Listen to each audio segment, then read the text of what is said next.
महाराष्ट्र में खामगांव, तो उनके यहाँ पर भी ठाकुर जी की सेवा विराजी थी। उनकी सेवा पद्धति बड़ी बढ़िया लगी। सब बिजनेसमैन कैसे सेवा करें, तो प्रातःकाल 4 बजे सेवा शुरू होती थी। 4 बजे ठाकुर जी की मंगला, 6 बजे श्रृंगार, 8 बजे राजभोग, 9 बजे उत्थापन और 11 बजे शयन।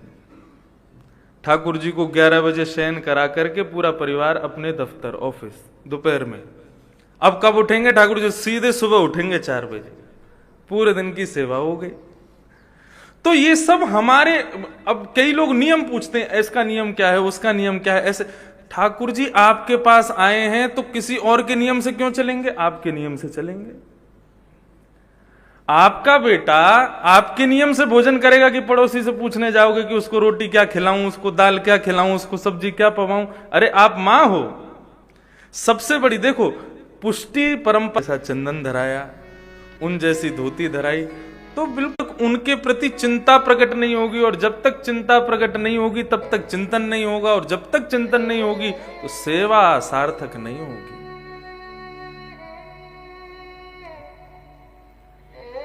गोसाई जी श्रीनाथ जी की सेवा कर रहे थे, इतने में बिल्ली आ गई गर्भगृह में।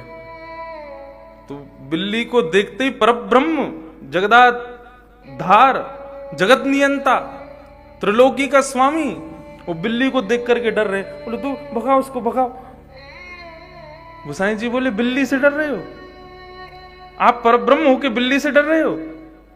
सो श्रीनाथ जी अपने खंडपात चौकी से उतर गए और मंदिर छोड़ के जाने लगे। गोसाई जी बोले अरे जे कहा भय हो, कहां जा रहे हो? बोले तुमने सोच कैसे लई कि मुंह को डर ना लगे? मैं तुम्हारो लाला हूं, और जो जो लाला को जैसे जैसे भाव बालक को मैं, वो सब भाव मेरे भीतर है। तो हे मोहे नाते अनेक, मानिए जो भावे, जो त्यों तुलसी कृपाल, चरण शरण पावे।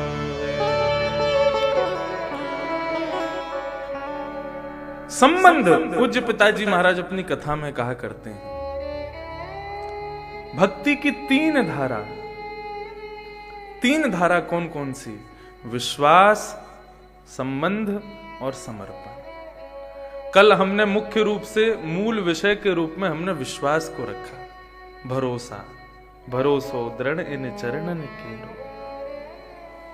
सबसे पहले भरोसा, विश्वास ठाकुर जी के प्रति, और दूसरा संबंध। जब तक विश्वास नहीं होगा तब तक ठाकुर जी के प्रति आप संबंध स्थापित नहीं कर सकते। कोई भी एक संबंध लाल जी के प्रति स्थापित हो।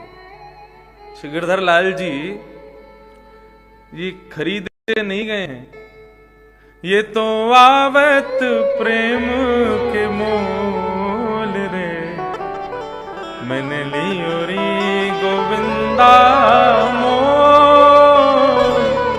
मायरी मायरी, मैंने लियो री गोविंदा मोल रे, मैंने लियो री गोविंदा। ये खरीदे नहीं जाते हैं, और कभी खरीदने का भाव रखना भी नहीं। अगर किसी दुकान पर जाकर के और आपकी किसी ठाकुर जी के विग्रह पर मन अटक जाए और एक बार को आगे जाके फिर दोबारा लौट के आप देखो, बोले अच्छा, तो समझो तुमने उनको नहीं देखा, वो ही रोक रहे थे, रुक जा मुंह ले चल यहां से। वो खरीदे नहीं गए हैं, वो स्वयं आपका चयन कर चुके हैं। हमारे गिरधर लाल भी खरीदे नहीं गए। बालक कोई खरीदो जावे, मित्र कोई खरीदो जावे, वो तो अपने आप बने।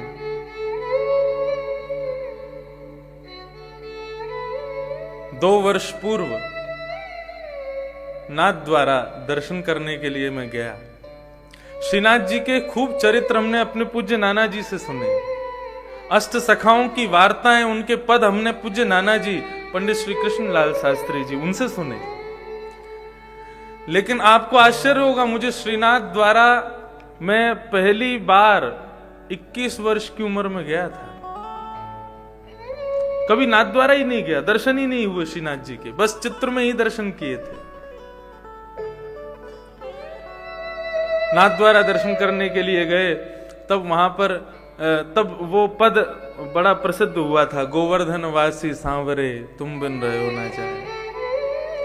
तो जब मैं उसको गाता था, तो जैसे ही मैं नाथ द्वारा पहुंचा, वहां के सभी वैष्णव और जो नाथ द्वारा मंदिर परिकर में जो सब व्यवस्था देखते हैं, तो 2-4 पहचान गए, बोले ये तो वही छोरा है, वो गावे गोवर्धन वासी सांवरे। तो एक आके मुझसे बोले अरे श्री जी को ये पद बहुत प्रिय है, आप ठाकुर जी के सन्मुख अपने भाव से ही सुना दो। जैसे ही पहली बार श्रीनाथ जी के मंदिर में प्रवेश किया, आप सत्य माने, लगा ही नहीं कि सामने गिरी कंदरा में ठाकुर जी हैं। ऐसा लोगों कोई ब्रजवासी बालक खड़ो भयो, एक भुजा ऊपर दूसरी भुजा कमर पर, और मानो जैसे मुंह को सुनवे के काजी खड़े हैं। और बस यही पद कि ये पंक्ति उस समय गाई, दर्शन को नैना तपे, वचन सुनन को मिली वे को हियरा तपे, हिय के जीवन प्राण, गोवर्धन वासी सांवरे, गोवर्धन वासी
लाल जी के उत्सव को ऐसो आनंद रहे कि मन करे गाते ही जाएं हम।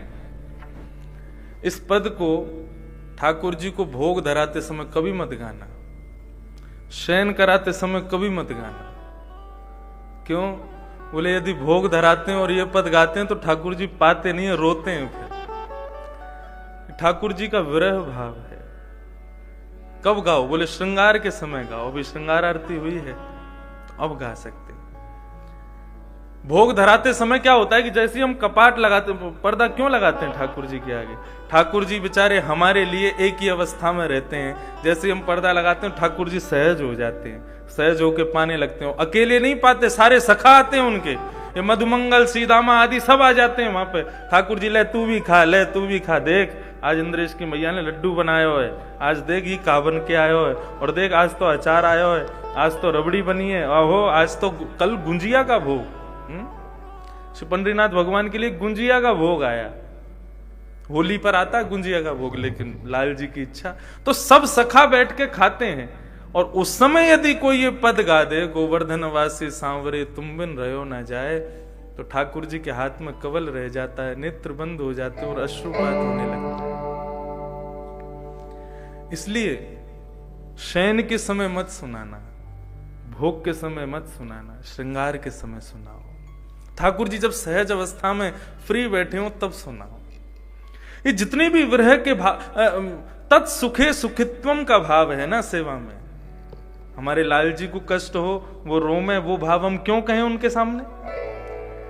लेकिन जब सहज अवस्था में बैठे हों तब उनके प्रेमी भक्त जनों के प्रिय पद उनको सुनाओ। तो इस पद की मैं गिरधर लाल जी के लिए मैं बस यही कहूंगा, मेरे पूज्य नाना जी ने कहा था, लाला या पद को श्री चतुर्भुज दास जी ने गायो। क्यों गाया? श्रीनाथ जी मथुरा पधारे थे गिरिराज जी से कुछ उत्सव के लिए, तो गिरिराज जी सूने पड़ गए। चतुर्भुज दास जी जो रोज ठाकुर जी का दर्शन करते थे उनको दर्शन नहीं हुआ। तब गिरिराज जी पर विराजमान होके श्रीनाथ जी के विरह में उन्होंने ये पद गाया, हे प्यारे तुम्हारे बिन रहा नहीं जा रहा, आप जल्दी आ जाओ। इस पद का जब अंत जी को अपने हृदय से लगा लिया और चतुर्भुज दास जी से ठाकुर जी स्वयं श्री जी बाबा श्रीनाथ जी ने कहा कि मोकू ये पद इतना प्रिय लगो है कि मैं या पद को एक वरदान देना चाहूं। बोले कहा वरदान दोगे? बोले जो भी या पद को निरंतर गान करेगो वाकू अपने संपूर्ण जीवन में एक बार मेरी प्राप्ति जरूर होगी, अवश्य। और बंधुओं इसी पद की ही कृपा है। इस पद को गाने के कुछ ही महीने के बाद श्री गिरधर लाल जी कृपा करके दास की गोद में पधारे। ये पद साधारण नहीं है। इन्हीं पदों से ठाकुर जी रीझते थे, इन्हीं पदों से ठाकुर जी आनंद लेते थे। ऐसे सुंदर सुंदर पद ठाकुर जी के सन्मुख सुनाने चाहिए। भगवान कृपा करेंगे, आनंद करेंगे। तो लाल जी का मंगलमय उत्सव चल रहा है। कल ठाकुर जी का पंढरपुर महोत्सव हुआ। कल ठाकुर जी पंडरीनाथ भगवान बने। आज ठाकुर जी की दीप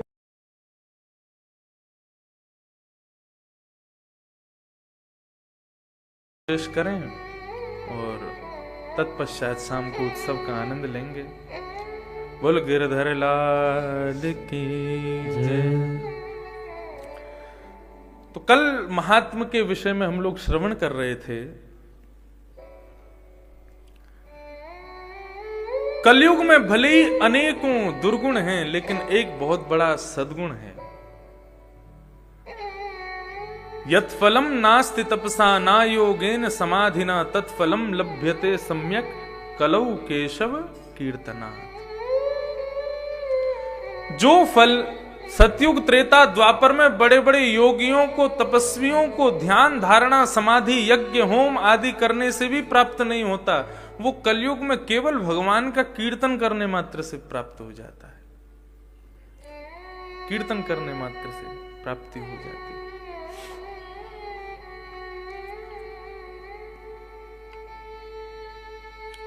नारद जी महाराज भक्ति महारानी को समझा रहे हैं कि भक्ति विपत्ति और दुविधा ये संपूर्ण जीवन में आती ही रहेंगी, इनसे कभी हम बच नहीं सकते। कलयुग भी एक विपत्ति है तुम्हारे लिए, लेकिन विपत्ति को विपत्ति समझो मत। विपत्ति आती है जीवन में तो कुछ ना कुछ दे करके जाती है, सिखा करके जाती है। एक प्रकार से मैं अपनी भाषा में कहूं तो उसको अव्वल बनने के लिए, श्रेष्ठ बनने के लिए जीवन में परीक्षा होनी चाहिए। विद्यालय में या फिर कॉलेज में, यूनिवर्सिटी में, विश्वविद्यालय में एक श्रेष्ठ स्थान प्राप्त करने के लिए आपके परीक्षा होनी बहुत जरूरी है। एग्जामिनेशंस बहुत इंपॉर्टेंट हैं। यदि वो नहीं देंगे, आप सोचो कि मैं कॉलेज जाऊं, स्कूल जाऊं, लेकिन कभी एग्जाम ना हो, कभी मेरी परीक्षा ना हो, ऐसा संभव हो सकता है? और यदि आप धन के बल पर इसको संभव करवा भी दोगे तो उससे फायदा क्या होगा आपको? कोई फायदा नहीं है। ठीक उसी प्रकार ये संसार भी एक दुखालय है। वो विद्यालय है, ये दुखालय है। और इस दुखालय की परीक्षाएं विपत्तियां ही हैं। और ये परीक्षाएं क्यों आई हैं जीवन में? ताकि आप श्रेष्ठता को प्राप्त कर सको। परीक्षा लेते भगवान ही हैं। कोई अध्यापक यदि बालक से बहुत प्रेम करता है तो इसका मतलब यह तो नहीं कि वो उसकी परीक्षा नहीं लेगा। परीक्षा लेगा, लेकिन बहुत आशाएं रख करके लेगा कि मुझे तुझसे बहुत आशाएं हैं। ऐसे ही ठाकुर जी हमारे जीवन में विपत्तियां देते हैं, और जब विपत्ति भेजते हैं तब आश लगा के बैठते हैं, अब तुम कैसे निकलोगे। चाहते तो हैं कि हम निकलें,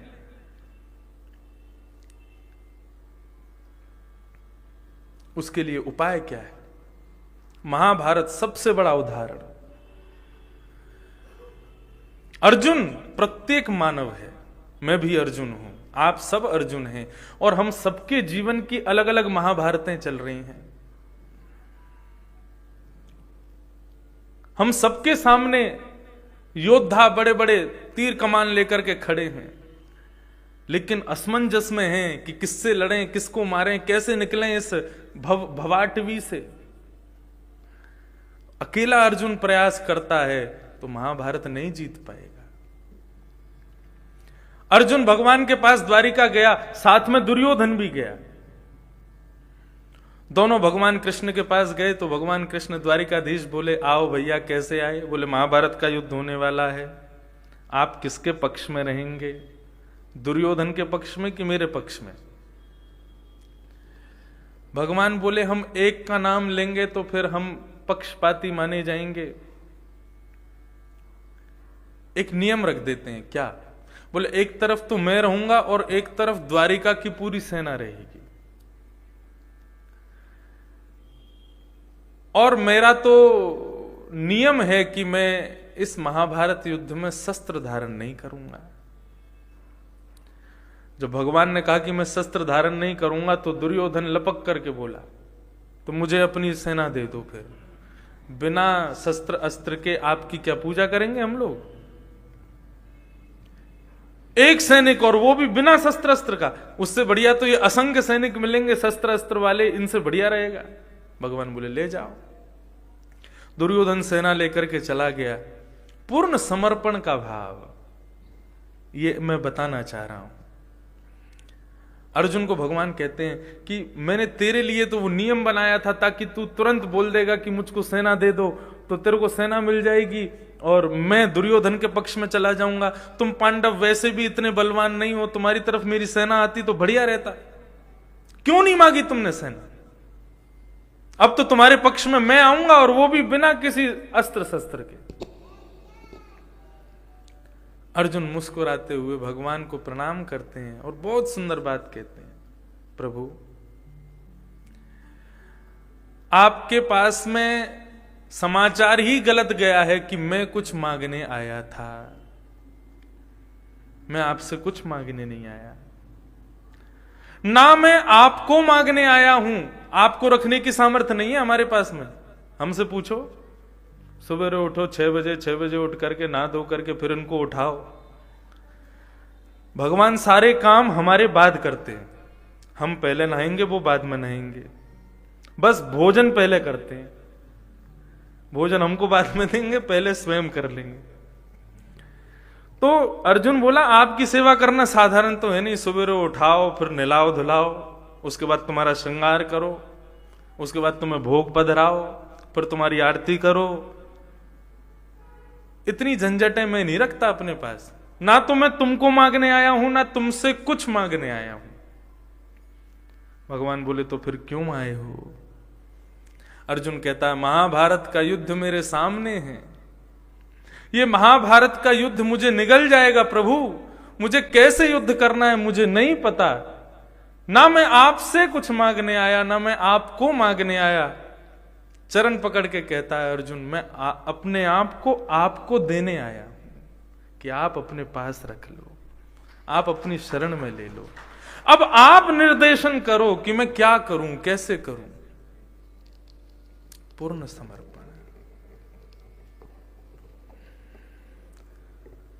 अंतर्भाव का समर्पण मानव का भगवान के प्रति होना चाहिए। अर्चावतार विधि में अंतर्भाव का समर्पण, आपका पूर्ण समर्पण होना चाहिए, लेकिन बाह्य भाव से देखोगे तो ठाकुर जी आपके समर्पित हैं। उन्होंने खुद को दे रखा, कैसे भी रख लो हमको। तो दोनों में समानता कब होगी? आप भी पूर्ण समर्पण से रहो, जिस प्रकार ठाकुर जी पूर्ण समर्पण से आपके सामने खड़े हैं। दोनों में समानता आवे।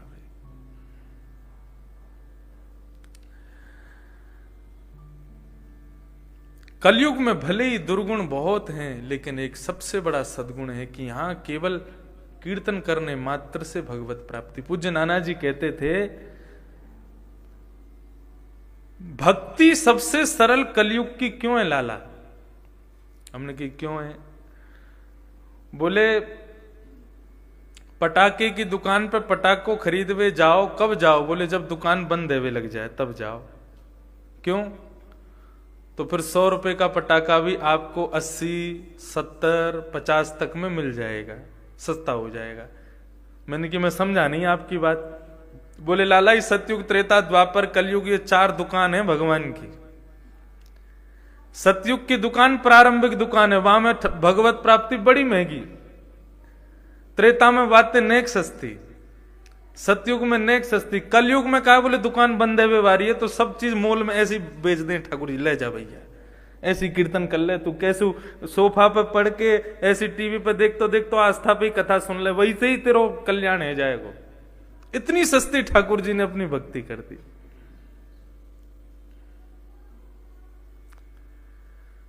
कलयुग का यह गुण है। भक्ति महारानी को समझाया, वृथा खेद से बाले, अहो चिंता तुरा कथम, श्री कृष्ण चरणाम्भोजम स्मरत दुखम गमिष्यति। शोक क्यों करती हो? श्री कृष्ण चरणाम्भोज स्मरत दुखम गमिष्यति। भगवान श्री कृष्ण के चरणार विंदों का स्मरण कर भक्ति महारानी, सारे दुख अपने आप दूर हो जाएंगे। जीवन में कभी संकट आवे, कभी कष्ट आवे, हम लोग कभी करके देखा नहीं है, इसलिए करने का प्रयास करना। कभी कोई संकट, कोई कष्ट, कोई दुख जीवन में आवे तो ठाकुर जी के श्री चरणों का स्मरण करो। संचिंतयेद भगवतस् चरणार विंदम। भगवान कपिल कहते हैं देवूती माता को, मैया अब देखो दर्शन की विधि सुनो, दर्शन कैसे करते हैं। अच्छा, हम ठाकुर जी के अर्चक हैं तो हमको लगता है कि ठाकुर जी के एक एक अंग आपको दिखे। हम देखते हैं तो लगता है सबको भी दिखना चाहिए ठाकुर जी कैसे श्रृंगार में आए। कल यहां पर कई लोग दर्शन करके जा रहे थे, मैं सबकी विधि देख रहा था, दर्शन कैसे कर रहे हैं लोग। कई तो बस रुके, देखे, प्रणाम किए, चल दिए। इतनी देर में तो हमारे लाल जी कभी आंखों में आएंगे ही नहीं। एक पद है ना, देखूं नंद कुमार, कैसे देखूं? देखूं नंद कुमार नयन भर, देखूं नंद कुमार। बिन देखी हूं विवश भई हूं, रोम रोम प्रतिवार, नयन भर देखूं नंद कुमार। नैनों में भर करके देखें ठाकुर जी को। ये टीवी लगवाए हैं, वहां लगवाए हैं, किस लिए लगवाए? ठाकुर जी का एक एक अंग आप देखो। यहां से निकल के कोई बाहर जावे तो बाहर जाके कोई पूछे ठाकुर जी का श्रृंगार कैसा था, तो एक एक माला का वर्णन आप कर दो। ये दर्शन की विधि। और उसमें विधि प्रारंभ क्या है? भगवान कपिल कहते हैं, बोले सबसे पहले ठाकुर जी के सन्मुख जाते ही सबसे पहले चरणों का दर्शन करो। संचिंतयेत भगवतस् चरणारविंदम, वज्रांकुशध्वज सरोरुहलांचनाड्यम, उत्तुंग तुंग रक्त विलसन नख चक्रवाल। ठाकुर जी के नख देखो, ठाकुर जी के छोटे छोटे चरण देखो, फिर उसके बाद में ठाकुर जी के घुटने देखो, फिर कटी भाग देखो, उसके बाद वक्षस्थल देखो, फिर कोठा देखो, फिर हाथ देखो, तब धीरे धीरे मुखमंडल को देखो। और नीचे से एक प्रकार जो होता है ना, स्कैन बना लो आंख, नीचे से ऊपर तक पूरी स्कैन करके फिर क्या करो, एकांत में बैठकर के जो फोटो आपने आंखों से क्लिक किया है अब नेत्र बंद करके उसी का पुनः पुनः दर्शन करो।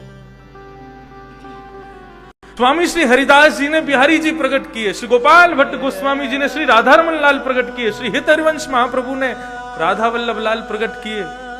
कैसे प्रकट हुए ठाकुर जी? निरंतर भगवत स्मरण नेत्रों के भीतर हो, और स्मरण करते करते जिस छवि को आप देख रहे हो वो छवि धीरे धीरे धीरे धीरे चैतन्य हो जाएगी, नेत्र झपकाने लगेगी, मुखमंडल को हिलाने लगेगी, अपने भुजाओं को चलाने लगेगी, अपनी धीरे धीरे लीला का संवरण आपके अंतस्थ में करने लगेगी। फिर एक दिन आएगा वही छवि हृदय से निकल करके बाहर प्रकट हो जाएगी। 500 वर्ष 400 वर्ष पहले ठाकुर जी प्रकट हो गए, आज के भक्तों में इतनी सामर्थ्य नहीं ठाकुर जी को प्रकट कर सके।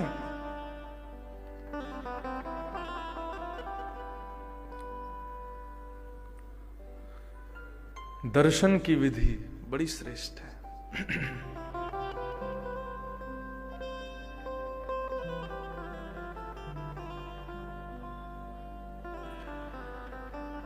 खेद मत करो, कभी भी संकट आवे दुख आवे जीवन में, ठाकुर जी के श्री चरण कमलों का स्मरण करो। श्री नारद जी महाराज कह रहे हैं भागवत के महात्मा, फिर भी भक्ति महारानी तुम दुखी हो तो मैं कोई ना कोई उपाय करता हूं। दोनों ज्ञान वैराग्य लेटे हैं, वृद्ध हो गए हैं। श्री नारद जी महाराज गीता पाठ वेद वृद्ध ही रहते हैं, लेकिन जैसी कथा श्रवण करते हैं तो पुनः धीरे धीरे धीरे धीरे उनकी युवान अवस्था पुनः उपस्थित होती है, वो फिर से ठीक होने लगते हैं, स्वस्थ होने लग जाते हैं। लेकिन कथा सुनने के बाद पुनः जाते हैं, फिर सो जाते हैं। तो इसका तात्पर्य क्या है? बोले निरंतर सत्संग में जीवन रखो तो ज्ञान वैराग्य कभी वृद्ध होंगे ही नहीं। कथा केवल 3 घंटे सुनाई जाती है, उसको पचाने के लिए कम से कम 6 घंटे तो लगेंगे।